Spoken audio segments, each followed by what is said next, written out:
Mushrooms come in some weird and wonderful shapes and colours. I found one which is so unlike a typical mushroom you just wouldn't believe it.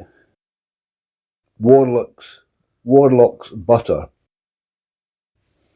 And it looks quite sinister. It looks so unlike a mushroom you just wouldn't believe it. It's this black series of blobs and folds and wrinkles on the end of this fallen branch.